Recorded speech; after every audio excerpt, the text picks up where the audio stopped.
মার্কিন প্রেসিডেন্ট নির্বাচন উপলক্ষে আয়োজিত বিতর্কে বিপর্যয়কর প্রদর্শনীর পর মার্কিন প্রেসিডেন্ট জো বাইডেন এবার সমর্থকদের আস্থা ফেরাতে লড়ছেন, কিন্তু তার প্রার্থী থাকা নিয়ে যে প্রশ্ন উঠেছে সেটা সময়ের সঙ্গে সঙ্গে আরও তীব্র হচ্ছে। এ অবস্থায় তিনি মেরিল্যান্ড অঙ্গরাজ্যের ঐতিহাসিক ক্যাম্প ডেভিডে নির্বাচনী প্রচারে অংশ নিতে যাচ্ছেন।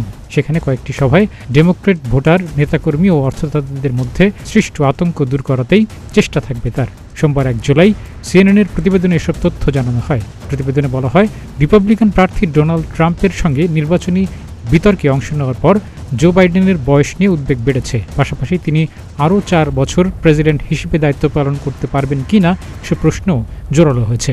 ওই বিতর্কে ট্রাম্প একের পর এক অভিযোগ করলেও বাইডেন তাকে যথাযথ জবাব দিতে পারেননি।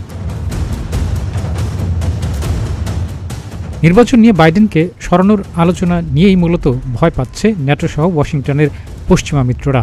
যুক্তরাজ্য এবং ইউরোপীয় নীতি বিষয়ক সিএনএনের সম্পাদক লুক ম্যাকগির মতে, কূটনীতিকদের ভয় শেষ সময়ে এসে প্রার্থী পরিবর্তন করা হলে পুরো নির্বাচনী প্রক্রিয়া সংকটের মধ্যে পড়তে পারে। এতে রাশিয়া ও চীনের মতো প্রতিদ্বন্দ্বীরা মার্কিন গণতন্ত্রে হস্তক্ষেপের সুযোগ করে নিতে পারে।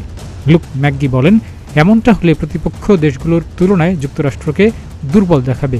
এ দুর্বলতা ভুয়া তথ্য ছড়ানোর সুযোগ করে দিতে পারে।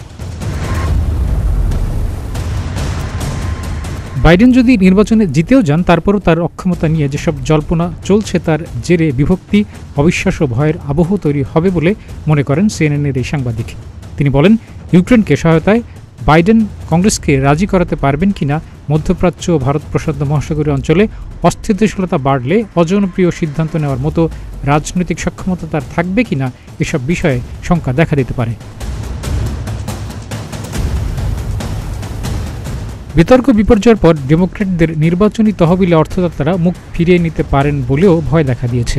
অর্থদাতাদের আশ্বস্ত করতে 29 জুন শনিবার নিউ ইয়র্ক ও নিউ জার্সিতে তহবিল সংগ্রহের অনুষ্ঠানে সস্ত্রীক উপস্থিত ছিলেন বাইডেন। সেখানে তিনি জয়ের ব্যাপারে নিশ্চয়তা দেন। 27 জুন রাতের ওই বিতর্কের পর 28 জুন সন্ধ্যা পর্যন্ত $2.70 কোটি বেশি তহবিল সংগ্রহ করে ডেমোক্র্যাটরা। বিতর্কের পর বাইডেনের ও দলের ভাবমূর্তি যতটা ক্ষতি হয়েছে তা ফিরিয়ে আনতে চেষ্টা চালিয়ে যাচ্ছেন বাইডেন। বাইডেনের প্রতি সমর্থন জানিয়ে যাচ্ছেন বারাক ওবামা ও বিল ক্লিন্টনের মতো জ্যেষ্ঠ নেতারাও। মার্কিন গণমাধ্যম লিখেছে, প্রেসিডেন্ট নির্বাচনের মাত্র 4 মাস আগে টেলিভিশন বিতর্কে ব্যর্থতা কার্যত তরুণ কোনো ডেমোক্র্যাটদের কাছে প্রার্থিতা হস্তান্তরের দাবিকে জোরালো করেছে।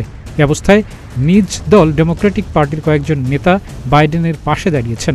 মার্কিন প্রতিনিধি পরিষদের সাবেক স্পিকার ন্যান্সি পেলোসি বলেন, কেবল একটি বিতর্ককে কেন্দ্র করে সিদ্ধান্ত নেওয়া ঠিক হবে না, দেখতে হবে মানুষের জীবনের উপর এর প্রভাব কতটা পড়বে।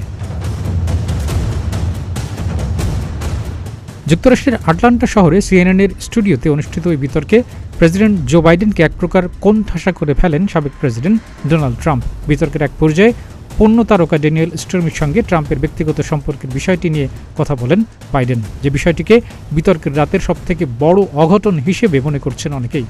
এরপর থেকে 81 বছর বয়সী বাইডেন নভেম্বরের নির্বাচনে সাবেক প্রেসিডেন্টকে সামলাতে পারবেন কিনা সে আশঙ্কা দেখা দিয়েছে। ডেস্ক রিপোর্ট, প্রতিদিনের বাংলাদেশ।